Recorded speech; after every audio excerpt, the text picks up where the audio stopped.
This is my latest design, an articulated rabbit. It prints in place like this and can also be turned into a keychain with this loophole in the ear or the one in the tail. The 3D model for it is up on MakerWorld and it's free for personal use.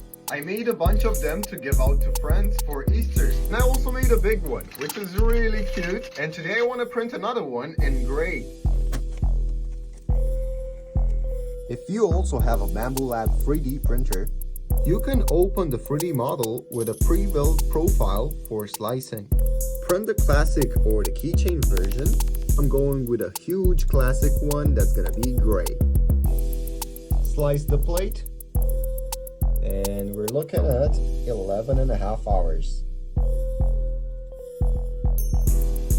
Yesterday I printed this in multicolor and it took 11 hours.